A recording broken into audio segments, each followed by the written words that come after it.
Hello everyone, कैसे हो आप सब। आई नो आप लोग थोड़े स्ट्रेस में रहोगे, थोड़ा मतलब लाइक माइंड थोड़ा बहुत ज़्यादा ओवर थिंक में रहेगा because of the examination. So stress level बहुत ही ज़्यादा है। बट आपके स्ट्रेस लेवल को बूस्ट करने के लिए आज का ये वीडियो बहुत ही ज़्यादा स्पेशल है because I am going to tell you all the सब secrets and everything in this video कि आप यूज़ कर सकते हो, ठीक है, इन योर एग्जामिनेशन की बहुत बहुत बहुत बहुत बहुत अच्छे मार्क्स आने चाहिए। और इफ़ ये सब्जेक्ट बेसिकली इंग्लिश में अगर आपको अच्छे मार्क्स आए तो आपको मुझे पार्टी देनी पड़ेगी, ठीक है। So please you watch this video till the end. बहुत ही अच्छे से डिस्कस किया मैंने सब, और ये पूरा अनफिल्टर्ड होने वाला है without any kind of like topic paste मैं नहीं करूँगी। जो भी नेट में बताया है ये करो वो करो, it's all personal experiences I am gonna share with you people, ठीक है। So hello everyone, myself Rishika Anchal welcomes you all to my YouTube channel. So let start with today's video. So if you talk about English के जो tips and tricks है, तो सबसे पहला जो मैं ट्रिक बताना चाहती हूँ, ठीक है। सो अगर आप ऐसे स्टूडेंट्स हो, ठीक है, जिससे ग्रामर जो है आप कवर अप कर लोगे, बट थोड़ी थोड़ी ऐसी चीज़ें हैं जहाँ पे आप मार्क्स लूज कर सकते हो, ठीक है। इंग्लिश में ऐसा क्वेश्चन आता है जैसे कि give meaning for the following words, या फिर एक पर्टिकुलर वर्ड दिया रहेगा और आपको बोला रहेगा कि इस पर्टिकुलर वर्ड का सिनोनिम आप पैसेज में से ढूंढो और बताओ। और ऐसे क्वेश्चंस में जो बच्चे रहते हैं वो बहुत ही ज़्यादा ब्लैंक हो जाते हैं, ठीक है। So for this I will recommend you all the first tip, that is आप जब भी जो अपना जो इंग्लिश का टेक्स्ट बुक है, मोस्ट ऑफ द पीपल क्या करते हैं इंग्लिश के एग्जाम के टाइम पे, they only focus on grammar. Grammar में फोकस करने से कुछ नहीं होता। इट्स द बेसिक नॉलेज और basic tips and tricks that you need to follow for English की बहुत अच्छे मार्क्स है। तो सबसे पहले आपको क्या करना है, आप जब अपनी प्रिपरेशन कर रहे हो तो ये आपका जो टेक्स्ट बुक है, ठीक है, आपके कितने लेसन से आप पहले नोट डाउन करो। You already know how many lesson you have. तो हर एक लेसन के यहाँ पे ये हमारा लेसन यहाँ पे दिया है, ठीक है। और हर एक लेसन के जो राइट और लेफ्ट में, ठीक है, आइदर राइट या फिर लेफ्ट साइड पे ऐसे कॉलम्स दिए रहते हैं जहाँ पे मीनिंग्स दिए रहते हैं वर्ड्स से। ये सब दिए रहते हैं, ठीक है। ज़्यादा बड़े बड़े मीनिंग्स नहीं, हम talking about short short meanings जो दिए रहते हैं वर्ड्स के। तो आप क्या करो, आप एक पेज लो, एक रफ पेपर लो, और उसमें जितने भी मीनिंग्स आपके हिसाब से आपको इम्पोर्टेंट लग रहे हैं उससे आप लिख दो, ठीक है, of all the lesson that is coming in your examination, ठीक है। एकदम बड़े बड़े मीनिंग्स वाले आई am not talking about, only one word meaning और टू और थ्री वर्ड्स, उससे ज़्यादा नहीं। तो बहुत ही ज़्यादा और लंबा मीनिंग दिया है, no need to write that, ठीक है। ये most of the time exams में आता है और इसी क्वेश्चन पे मोस्ट ऑफ द पीपल 2 और 3 मार्क्स लूज करते हैं, and which I don't want from you people. So आप क्या करो, सबसे पहले आप जो भी लेसन्स है उसके लेफ्ट में राइट में चेक करो कहाँ पे मीनिंग्स दिए हैं, और जहाँ पे भी मीनिंग्स दिए हैं एक रफ पेपर लो और उसमें सारे मीनिंग्स नोट डाउन करो। पहले सारे लेसन्स के मीनिंग्स नोट डाउन करो, फिर आप बैठो और सारे वर्ड्स को रिवाइज करो। I am not telling memorize it या रट्टा मारो, बस एक बार देख लो सबका मतलब क्या होता है, कि आपके जो 2 और 3 मार्क्स है वो लूज ना हो एग्जाम में। और एक चीज़ इसके अंदर क्या रहती है, यहाँ पे थोड़े बहुत क्वेश्चंस दिए रहते हैं, ठीक है, थोड़े बहुत ऐसे क्वेश्चंस भी दिए रहते हैं टेक्स्ट बुक में जो एज अ पर्सनल रिस्पॉन्स या फिर एज अ क्वेश्चन में भी आते हैं एग्जाम में, ठीक है। सो आप उसे जब लेसन पूरा रीड करने की ज़रूरत है। I know most of you people that board of reading lessons, या फिर अगर आप एकदम एंड में प्रिपरेशन कर रहे हो एग्जाम के 2 दिन पहले, so obviously you are not gonna read the lesson, ठीक है। बट एटलीस्ट एक समरी पता होनी चाहिए कि वो लेसन की क्या है। बट ये भी नहीं हो रहा, चलेगा, कोई बात नहीं, आप बस इतना जो है इतना कर लो। और उसके बाद ये जो एक्सरसाइज क्वेश्चंस रहते हैं, ठीक है, एक्सरसाइज क्वेश्चन ये हो गया सबसे पहले मीनिंग्स वाला। फिर आप जो एक्सरसाइज क्वेश्चंस है उसमें ऐसा क्वेश्चन रहता है ओन वर्ड्स। क्या क्वेश्चन रहता है, own words, answer in your own words. So ये जो क्वेश्चंस है इसके आंसर्स आप एक बार नेट पे सर्च कर लो. I am not telling you to write और एनीथिंग, जस्ट ये जो आंसर्स है इसे रीड कर लो. ठीक है, बेसिकली यही सेक्शन वाले answer in your own words वाले ये, और जो ऐसे दिया जाता है ना कॉन्सेप्ट मैप वाले, ये आंसर्स तो आप बहुत ही अच्छी तरीके से, आई एम नॉट टेलिंग रट्टा मारो, आप उसे एक बार रीड करो कि आपको एटलीस्ट थोड़ा सा आइडिया आ जाए कि वो पर्टिकुलर लेसन में क्या दिया है. ठीक है, सो एक्सरसाइज में से आपको क्या क्या रिवाइज करना है. एक्सरसाइज जो है सारे लेसन 3 है. ठीक है, मोस्ट ऑफ जो जिस लेसन का वेटेज ज़्यादा है आप नेट में भी सर्च कर सकते हो. Weightage of English lesson standard 10 standard 12 किसमें ज़्यादा है, आप बस उसी लेसन पे फोकस करो. ठीक है, सो एक्सरसाइज में आपको ये कॉन्सेप्ट मैप वाले क्वेश्चंस करने हैं. ठीक है, फिर आपको ओन वर्ड्स वाले जो है वो एक बार रीड कर लेने हैं क्या है, और एक क्वेश्चन आता है दैट इज लैंग्वेज स्टडी. ठीक है, language study 50 to 60% of chances है जो ग्रामर के जो क्वेश्चंस आते हैं एग्जाम में, ठीक है, वो ये लैंग्वेज स्टडी वाला जो सेक्शन है उसमें से आते हैं. ठीक है, एंड मोस्टली 10th स्टैंडर्ड वाले. ठीक है, ये हुआ है जो लैंग्वेज स्टडी जो है एक्सरसाइज से पीछे ही दी रहती है. Most of the every exercise के वहाँ पे दी रहती है. ठीक है, दैट इज़ लैंग्वेज स्टडी. इससे भी बहुत ही अच्छी तरीके से वो जो क्वेश्चन है उसे सॉल्व करो. ठीक है, बैठ के सॉल्व करो. सो अगर वो भी नहीं जम रहा है, सॉल्विंग भी नहीं पसंद आ रही है, तो मोबाइल लो, Shala.com पे जाओ, या फिर डाइजेस्ट नहीं, मोस्ट ऑफ रिकमेंड Shala.com, तो उस पर जाओ, आंसर सर्च मारो, उसे रीड करो. ठीक है, इससे आपकी प्रैक्टिस होएगी. सो इससे क्या हुआ, आपका कॉम्प्रिहेंशन भी हो जाएगा, ग्रामर भी हो जाएगा. So what you have to do in exercise questions, ऐसे कॉन्सेप्ट मैप वाले जो रहेंगे उसे देख लो एक बार, ओन वर्ड्स वाला एक बार देख लो, और जो लैंग्वेज स्टडी का पार्ट है वो अपने से सॉल्व करो. इतना समझ में आया, क्लियर कट समझ में आया. ठीक है, अभी ये हो जाने के बाद जो नेक्स्ट है, जो मैंने बोल्ड लेटर्स वाला आप लोग तो बोला, आई होप आप लोग तो वो भी समझ में आ गया है. अभी जो नेक्स्ट है वो है पोएम का सेक्शन. अभी जो पोएम के सेक्शन में क्या होता है, मोस्ट ऑफ जो क्वेश्चंस आते हैं that is figures of speech आता है, देन क्या बोलते हैं, फिगर्स ऑफ स्पीच आता है, राइम स्कीम आता है. ठीक है, या फिर आप बोल सकते हो उसमें और एक क्या बोलते हैं क्वेश्चन आंसर टाइप कुछ आता है. ठीक है, सो अभी आप क्या करो, आप as usual you are seeing the weightage of the poem. So कि कौन सी पोएम में सबसे ज़्यादा वेटेज है. तो जो भी पोएम में सबसे ज़्यादा वेटेज है, आई रिकमेंड यू पीपल, कभी भी आप फिगर्स और स्पीच, राइम स्कीम जैसे जो भी चीज़ें हैं उसमें मार्क्स मत लूज करो. ठीक है, if you are not good in appreciation, at least ये वाले जो छोटे छोटे क्वेश्चन है 2 मार्क्स के, एटलीस्ट उसमें आपको मार्क्स मिल जाए वैसे कोशिश करो. ठीक है, सो उसमें भी आप क्या करोगे, जो पोएम के ज़्यादा वेटेज है, फॉर एग्जाम्पल 2 और 3 पोएम से ज़्यादा वेटेज है, तो उसमें आप एक पेपर लो.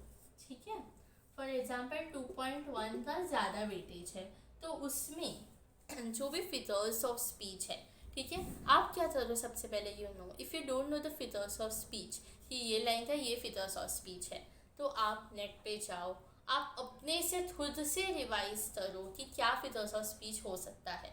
आप एक बार देख लो, और फिर आप क्या करो, आप पूरा रब आउट कर दो. ठीक है, रब आउट कर दो, या फिर आप एक पेपर लो. ठीक है, हाथ रखो, छुपाओ, और हर एक लाइन का फिगर्स ऑफ स्पीच अपने वर्ड्स में लिखो. ठीक है, अपने मन से लिखो कि इसका क्या फिगर्स ऑफ स्पीच हो सकता है, ये लाइन का क्या फिगर्स ऑफ स्पीच हो सकता है. ठीक है, वैसे, और हर एक पोएम का, every poem, not only the weightage ones, every poem का जो है राइम स्कीम अपने वर्ड्स में लिख दो. ठीक है, एक पेज लेने का, I will tell you how to do that. ठीक है, सो हाँ, तो for example I guess most of 5 to 6 poems रहेगी आप लोग को. ठीक है, 5 to 6 या उससे भी ज़्यादा हो सकती है. So what are the 2 major elements, rhyme scheme, then figures of speech, और जो last figures of speech and central idea. ये 3 चीज़ें बहुत ही ज़्यादा इम्पोर्टेंट है. राइम स्कीम जो है वो हर एक जो भी पोएम है उसका आप लिख दो, ठीक है। Right the rhyme scheme of every poem, ठीक है। हर एक पोएम का राइम स्कीम ऊपर लिख दो, ठीक है। ऊपर जो टॉप वाला रहता है ना, वहाँ पे हर एक क्या बोलते हैं पोएम का राइम स्कीम लिख दो, ठीक है। फिर उसके बाद फिगर्स ऑफ स्पीच जो आता है, फिगर्स ऑफ स्पीच जितनी आपको आती है आप उतनी नोट डाउन करो, हर एक पोएम से अपने से, ठीक है। अपने से, आई एम नॉट टेलिंग नेट और एवरीथिंग, अपने से जितना आता है आप रीड कर रहे हो सेंटेंस, आपको ये लग रहा है रिपीटेशन, राइट डाउन रिपीटेशन, आपको लग रहा है alliteration, write down alliteration, how much ever you know you write that much. Book में ही लिखो, टेक्स्ट बुक ही आपकी असली आंसर की है, ठीक है, उसमें ही लिखो वो सारी चीज़ें। और सेंट्रल आइडिया कहाँ से ढूंढना है, आपका जो टेक्स्ट बुक रहता है, जो पोएम रहता है, उसके ऊपर एक इंट्रोडक्शन सेक्शन रहता है, उधर ही आपका सेंट्रल आइडिया एक्चुअल में छुपा है। अगर आप तो वो सब रीड करने में कंटाला आता है तो आप क्या करो, आप जाओ टोटल असिस्टेंट के पास, उससे बोलो central idea of song of the open road, जो भी कीवर्ड्स आ रहे, फॉर एग्जाम्पल अगर उसका है हार्ड वर्क तो यहाँ पे डाल दो hard work, keywords not the sentence, hard work, बस एक कीवर्ड दे दो, अपन अपना सेंटेंस बना लेंगे, ठीक है। Hard work, determination, you know the meaning of all of this, so directly आप अपने हिसाब से सेंट्रल आइडिया लिख सकते हो, ठीक है। और ये चीज़ करने में मान आप तो 15 से 20 मिनट जाएंगे, उससे ज़्यादा नहीं, ठीक है। बिकॉज अगर आप नेट में से सर्च करें तो थोड़ा टाइम जाएगा, and based on number of poems that you have, ये 3 चीज़ें अच्छे से करके जाओ, बिकॉज ये 3 चीज़ें क्वेश्चंस में भी आती है और एप्रिसिएशन में भी यूज़ होगी। बिकॉज एप्रिसिएशन में you have to mention rhyme scheme, figures of speech and central idea, ठीक है। That is why I am telling you people in order to focus on this 3 very thoroughly.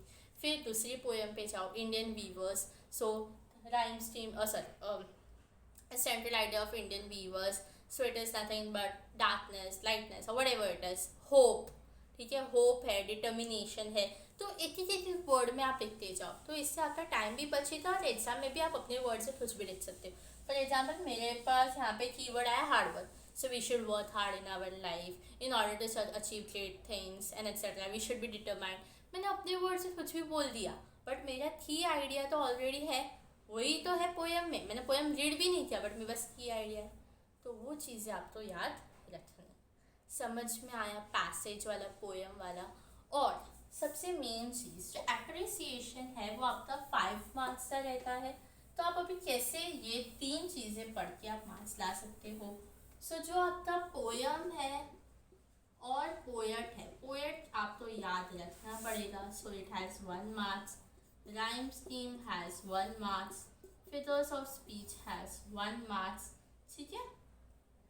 And this 1 2 3 4 5 and central idea which is here it has 2 marks. अगर आप central idea पे under कुछ भी लिखते हो, आपके हाथ में 3 मार्क्स ऑलरेडी है आउट ऑफ 5। अगर आपने मैंने जो ये 3 चीज़ें आपको रिवाइज करने बोली, अगर आप वो करते हो तो ठीक है। I hope I am getting it and making it very clear for you people, ठीक है। ये चीज़ें आप लर्न करके जाओ, अपने खुद से नोट्स बनाओ स्टूडेंट्स, ठीक है। जो पैसेज में है एक्सरसाइज में से right your own words, language study करो अच्छे से प्रैक्टिस, और जो कॉन्सेप्ट मैप वाले क्वेश्चंस हैं वो, ठीक है। पहले खुद से आंसर फाइंड करना ट्राई करो, बट कंटाला आ रहा है वो सब चीज़ों में तो नेट से डायरेक्ट करो, ठीक है। बट रिवाइज वो आपके हाथ में, ठीक है। और पोएम में से आपको क्या करना है, rhyme scheme, figures of speech और सेंट्रल आइडिया एक पेज पे अच्छे से लिख डालो, ठीक है। ऑफ एवरी पोएम हर एक करो, I really suggest you people, poem हर एक आपको करनी है, ठीक है। I am not telling you your to write your appreciation also, ठीक है। अगर आप ऐसे स्टूडेंट हो जिसको नॉर्मल मार्क्स भी चलेंगे, follow this method. But if you are a topper और if you want to get very good marks in your examination, तो प्रायर ही, ठीक है, प्रायर मतलब पहले ही आप जितने भी पोएम्स हैं 5 6 जितने भी, सबका एप्रिसिएशन पेपर पे लिख डालो, और उसको जब एग्ज़ाम के 1 दिन या 2 दिन पहले आप उसे revise. This is very very very beneficial for you people. I suggest this for you people. हर एक पोएम का अप्रिसिएशन लेट डालो, ठीक है, इन दिस मैनर ओनली. समझ में आया. फिर बात करते हैं अपना क्या बोलते हैं राइटिंग स्किल्स की. तो राइटिंग स्किल्स में जो है लेटर है, ईमेल है, most of 12th standard students, तो फिर स्पीच है, ठीक है. सो ऐसे सब चीज़ें. सो आई वुड रिकमेंड कि आप अपना जो टाइम है उसे यूटिलाइज करो. फॉर एग्जाम्पल अगर पैसेज वाला क्वेश्चन है, फर्स्ट आंसर नहीं आ रहा है, गो टू नेक्स्ट. वो भी नहीं आ रहा है, go to next. Leave some space for that and go to next question. Don't waste your time just finding out the first answer, क्योंकि आपका जो टाइम है बाद पे राइटिंग स्किल्स में यूटिलाइज होएगा और आपका पेपर छूट जाए. If you don't have the time to find out the first answer, go to second, third, fourth, वो सॉल्व करो. फिर जब फाइनल पेपर हो जाए या फिर आपको याद है कि हाँ मेरे पास टाइम बचा है, तभी वो सॉल्व करो वो वाला फर्स्ट आंसर, ठीक है. राइटिंग स्किल्स के लिए सबसे बेस्ट जो है आप फॉर्मेट याद करके जाओ सबका, ठीक है. एंड आपके बेनिफिट के लिए मैंने ऑलरेडी लेटर राइटिंग का वीडियो अपलोड किया है, जहाँ पे आप तो फर्स्ट और लास्ट पैरा मैंने एकदम सेम दिया है, जो आप हर एक टॉपिक के लिए यूज़ कर सकते हो. It's just that you have to remember the second, just you have to write the second paragraph in your own words, ठीक है. दैट्स व्हाट इज़ इम्पॉर्टेंट, ठीक है. और एक थिंग जो बहुत ही ज़्यादा इम्पॉर्टेंट है इज़ दैट इंग्लिश में कभी भी लेंथ पे मत जाओ, ठीक है. So don't make your this answer look this much, ठीक है. आप इंग्लिश में बड़ा लिखते हो तो ज़ीरो मिलता है, और अगर आप शॉर्ट, प्रिसाइज और मुँह पे बात करते हो तो बहुत अच्छे मार्क्स मिलते हैं. फॉर एग्जाम्पल अगर पर्सनल रिस्पॉन्स आंसर है तो उस आंसर में it is asked who is your role model and why, so your answer should not start with that life is whatever. Your answer should start with my role model is Ratan Tata, he is very nice and etc. In 4 lines आपका personal response ख़त्म हो जाना चाहिए, ठीक है. और अगर ऐसा क्वेश्चन है एग्री या डिसएग्री, सो आप स्टार्टिंग वैसे ही करोगे, yes I agree with the given sentence, no I disagree with the given sentence. ये ही आपका स्टार्टिंग होना चाहिए. येस और नो वाला है तो पहले येस नो से ही आपका स्टार्टिंग होना चाहिए. सो पर्सनल रिस्पॉन्स 4 लाइन्स में ख़त्म, उससे ज़्यादा आपको नहीं लिखना है. I recommend this for every one. Don't write more in English. मुँह पे बोलो जो बोलना है, ठीक है, मुँह पे, और एकदम स्ट्रेट फॉरवर्ड आंसर होना चाहिए, घुमा फिरा के कुछ भी नहीं होना चाहिए, ठीक है. सो या इतनी टिप्स जो है वो मैंने अपने पर्सनल एक्सपीरियंस से आपको बताई है. सो डू लाइक मैंने कोई स्क्रिप्ट नहीं बनाई थी वीडियो के लिए, it was just direct my views and opinions and tips for you people, and I hope that you will follow this.